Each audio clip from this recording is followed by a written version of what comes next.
Bem-vindos ao Inteligência Intuitiva. E se o sexo fosse sobre deixar de existir por uns segundos? O tema de hoje é o sexo como pequena morte. Hoje a nossa missão com esta exploração não é de todo falar de biologia ou dar dicas daquelas revistas de estilo de vida. Uhum. Deus nos livre, já chega disso. Exato. A ideia é desconstruirmos o lado puramente mecânico disto tudo e explorarmos a intimidade através de uma lente filosófica. Quando a filosofia francesa cunhou a expressão la petite mort, a pequena morte, para descrever aquele estado imediatamente após o clímax, eles não queriam ser dramáticos ou criar uma metáfora trágica. Pois, não é o Romeu e Julieta. Nada disso.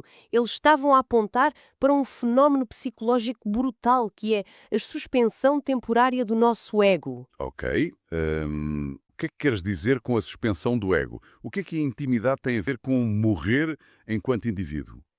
É talvez o único momento em que a nossa mente é literalmente forçada a largar o controlo, a abdicar de quem nós somos.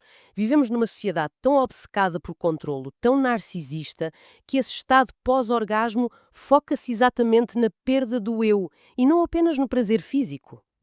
O que é fascinante porque, se pensarmos bem, nós passamos o dia inteiro a construir e a proteger essa identidade. Completamente. A geri-la ao milímetro. Desde que o despertador toca de manhã, parece que vestimos uma espécie de armadura de competência. Temos aquela nossa persona do escritório, a versão de nós que responde a e-mails a dizer conforme falado previamente. Sim, e agradeço a vossa rápida resposta com aquele tom super profissional. Exatamente. E depois ainda temos a persona das redes sociais, onde somos curadores da nossa própria vida, a escolher o ângulo perfeito para parecer que temos tudo absolutamente sob controle. O que é exaustivo? É uma exaustão gigante. Andamos constantemente a policiar a forma como o mundo nos vê. E, portanto, a nudez e o ato em si tornam-se quase um ato de resistência contra essa armadura toda. A armadura cai no chão do quarto e ficamos desprotegidos. O peso dessa exaustão diária que dá o verdadeiro sentido à pequena morte. Somos, na prática, os nossos próprios gestores de relações públicas 24 horas por dia. E ninguém nos paga horas extraordinárias por isso. É que é uma provocação fantástica, vai diretamente ao centro daquilo que a nossa cultura moderna tenta evitar a todo custo. Exato. A ideia de que, para experimentarmos algo que seja verdadeiramente transcendente na intimidade, temos, no fundo, de abdicar de nós próprios. Sim, de largar o controlo, temos de deixar de estar no comando da nossa própria narrativa por momentos. E repara que isto vira a nossa visão tradicional de intimidade de pernas para o ar. Porque habitualmente, quando nós falamos destas coisas na esfera pública, caímos sempre nos mesmos extremos, não é? Uhum. Ou é tudo muito clínico, ou é tudo muito lamechas. Nem mais. Ou vamos para a biologia fria a falar de hormonas e de impulsos reprodutivos e coisas assim, ou então caímos naquele romance clássico de Hollywood. Pois, com violinos a tocar ao fundo e a conversa das almas gêmeas. É exatamente.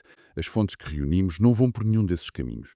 Focam-se no ego, focam-se no mistério e na força brutal do silêncio. O que, se nós pensarmos com um bocadinho de cuidado, é uma abordagem profundamente subversiva para os dias que correm. Sem dúvida.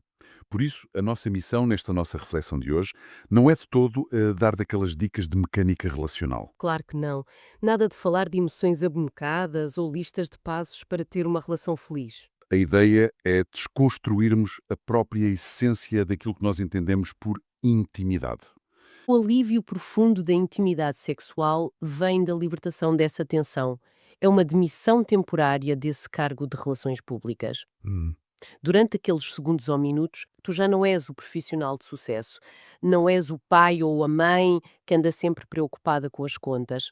Não tens de ter uma opinião super formada sobre a atualidade política. Exato, deixas simplesmente de existir enquanto aquele indivíduo isolado e autossuficiente. És engolido por uma experiência que é maior do que tu não consegues controlar. Não se trata de glorificar o orgasmo enquanto mero pico de prazer físico. Pois, não é nada disso. Até se foca no estado que vem logo a seguir. Aquele momento de perda temporária e pacífica do eu. Exatamente. É aí que reside o grande fascínio da filosofia francesa com este termo, a petite mort. Descreve aquele momento que é muito efêmero, Quase transitório, não é? isso quase transitório, de uma melancolia suave ou de um vazio muito pacífico. Mas num nível mais neurológico até, é a suspensão temporária da nossa identidade. Estás a falar daquela vozinha que temos sempre na cabeça. Exato. Nós passamos o dia inteiro com essa voz. O nosso cérebro tem o que os neurocientistas chamam de rede de modo padrão. Uhum. E essa rede está constantemente a narrar a nossa vida. Eu tenho de ir às compras, o que é que o meu chefe pensou de mim, o meu corpo hoje está assim ossado, Uma tagarelice constante. constante. E naquele momento específico da pequena morte, essa máquina de narrativa desliga-se. A consciência individual simplesmente evapora-se por instantes. E o que é interessante analisar aqui é o choque frontal entre esse estado de rendição e a forma como a nossa sociedade funciona atualmente. Percebes? Porque funciona de uma forma completamente obcecada pelo controlo. E incrivelmente narcisista, convenhamos. Nós passamos os dias a construir e a defender uma muralha enorme à volta do nosso ego. É exaustivo, O estar genuinamente nu diante de outra pessoa. obriga-nos, por natureza, a abandonar essa mesma armadura. Somos forçados a morrer enquanto indivíduos fechados e autossuficientes. Para podermos fazer parte de algo que é caótico. Exatamente. Um momento incontrolável. Não consegues estar no controlo absoluto e, ao mesmo tempo, aceder a esse nível de entrega. Sabes, enquanto falas, eu estou aqui a tentar visualizar isto de uma forma mais prática. Sim, diz. Estar nesse estado de vulnerabilidade radical parece-me quase como ir a conduzir um carro a alta velocidade numa autoestrada. Ok. E de repente, num ato de loucura, largas completamente o volante e fechas os olhos. Uau, isso é assustador. Pois é. Ou talvez uma imagem mais pacífica, como fazer bungee jumping. Sim, percebo onde queres chegar. Porque a experiência de saltar de uma ponte só se torna transcendente e libertadora no exato momento em que tu aceitas que a gravidade tomou conta daquilo tudo. E que já não controlas a queda, claro. Exato. Se tu estiveres a cair e passares o tempo todo aos gritos, a tentar agarrar o ar para travar a descida, A experiência não é mágica, é só aterradora. pois é cheia de ansiedade. O êxtase vem única e exclusivamente de aceitar a rendição. É uma analogia muito boa, por acaso, porque no nosso estado normal, o nosso ego é esse condutor super ansioso. Que agarra o volante com os nós dos dedos todos brancos de tanta força. Exatamente, que não confia em mais ninguém. Mas essa rendição de que falas, esse largar o volante, levanta uma questão fascinante. Se a intimidade nos exige que abandonemos o nosso ego e a ilusão de controlo de uma forma tão extrema, nas mãos de quem é que nós estamos a cair? A quem que nos rendemos quando largamos o tal volante? Nem mais. E a resposta óbvia leva-nos a olhar para a figura da outra pessoa, do parceiro. Se eu deixo cair a minha armadura de competência no chão e a pessoa que está comigo também deixa cair a dela, Sim, o meu instinto, ou pelo menos o que me foi ensinado, diz-me que o passo seguinte é fundirmos num só. Quando perdemos as nossas barreiras individuais, a tendência é achar que passamos a ser uma única entidade, percebes? a famosa ideia de que duas metades fazem um todo. Exato, é a velha história de Hollywood. O nós somos um só, as almas gêmeas que se completam de forma perfeita. Se não há armaduras, não há barreiras a separar as duas pessoas, certo? Errado. E esse é, muito provavelmente, o maior equívoco que a cultura pop nos enfiou na cabeça sobre o que é a intimidade. A sério? Mas porquê? É aqui que a filosofia de um senhor chamado Emanuel Levinas entra em campo, para virar o jogo todo. Ele debruçou-se muito sobre o conceito da alteridade, e a tese dele é revolucionária para quem cresceu com comédias românticas. Ok, então o que é que o Levinas nos diz sobre isso? Ele diz que o parceiro não é a nossa metade que faltava e também não é um espelho onde nós nos devemos refletir como se fosse uma extensão dos nossos desejos. O outro é e será sempre um mistério absoluto, um território estrangeiro. Ok. Mas isso não é um bocado pessimista? A ideia de que nunca vamos alcançar essa união total? Não, pelo contrário. O Levinas argumenta que a ideia de sermos um só é, na verdade, uma forma subtil de violência. Violência? Como assim? Tenta apagar as diferenças que tornam o parceiro uma pessoa única e independente. O objetivo do sexo e da intimidade não é descodificar ou compreender o outro. É celebrar o facto de que nunca, mas nunca, o vamos conhecer totalmente. Espera.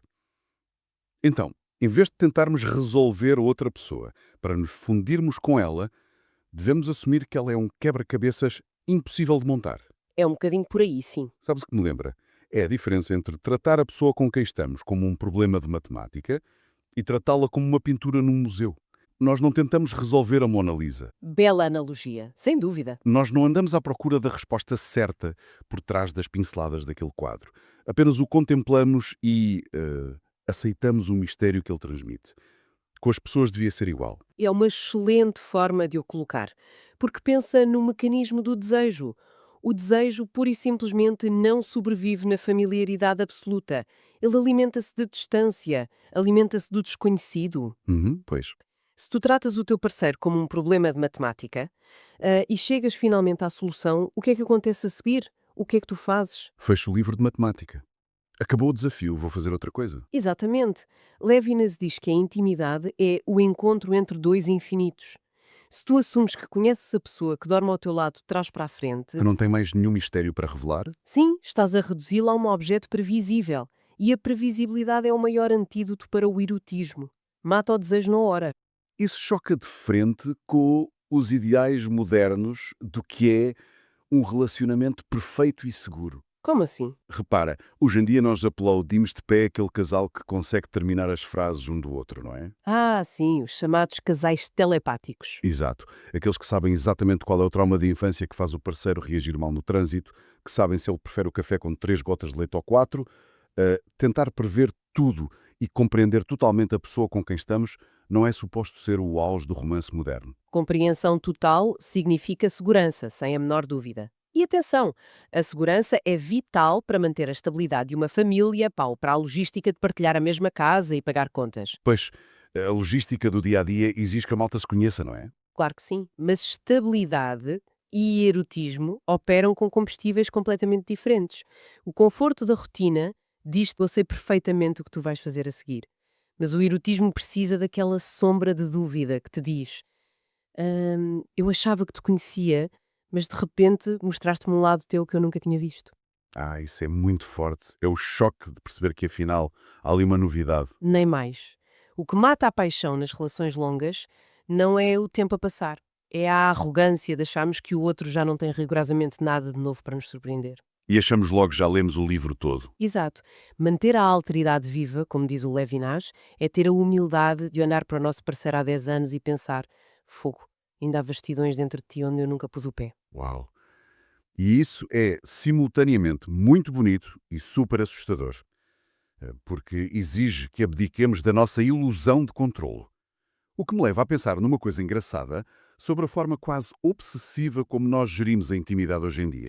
Se esse mistério incontrolável é a verdadeira raiz do desejo, então a nossa sociedade moderna pegou numa vassoura gigante e varreu tudo isso para debaixo do tapete da otimização. A famosa otimização do tempo, sim. Sim, eu olho à minha volta e vejo o sexo a ser tratado quase como uma tarefa do Google Calendar. Sim, parece uma obrigação de manutenção da máquina relacional, tipo ir levar o carro à revisão. Pior do que isso, pá.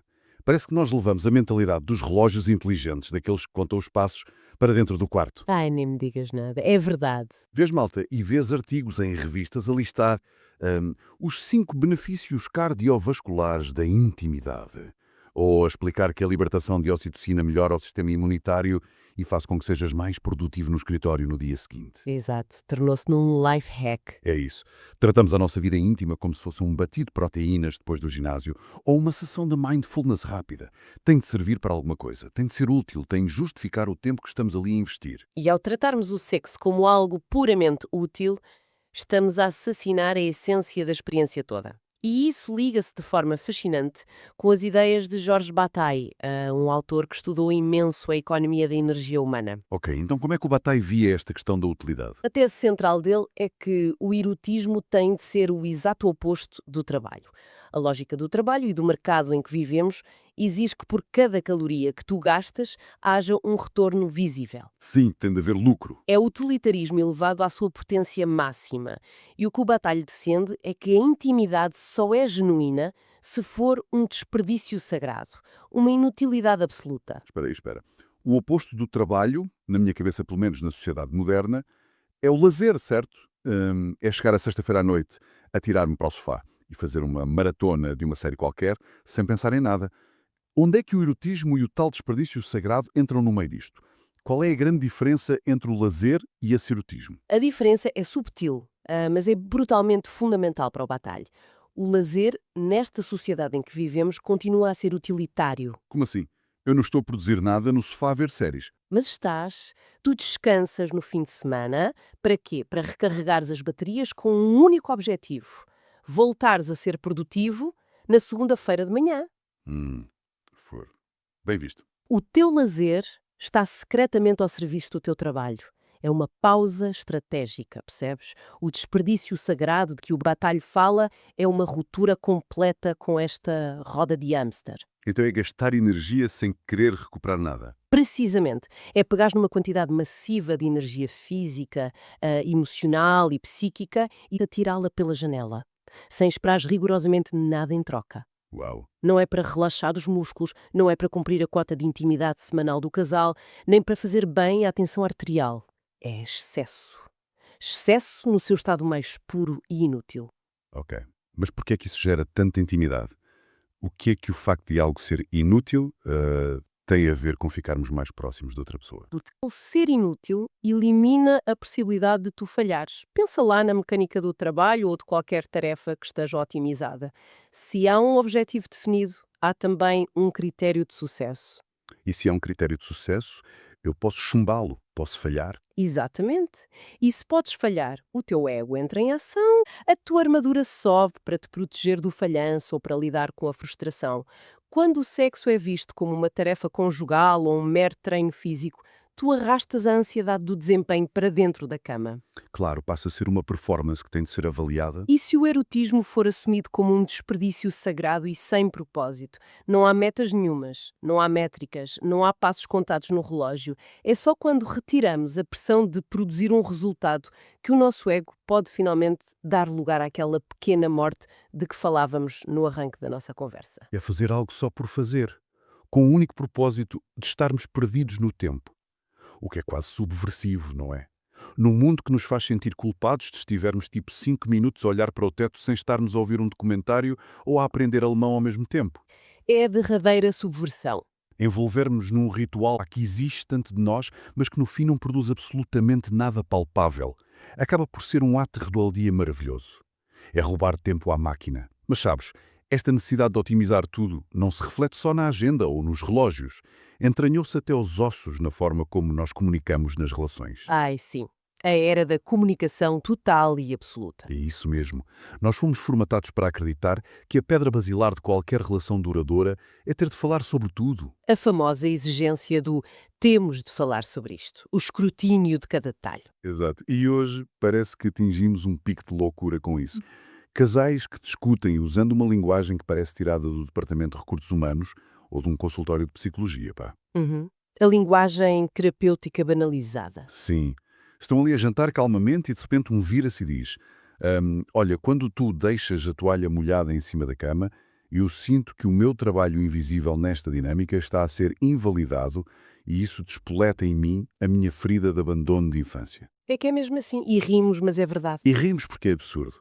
Existe uma obsessão gigante em pôr legendas, justificar e mastigar absolutamente todas as microemoções que nos passam pela cabeça.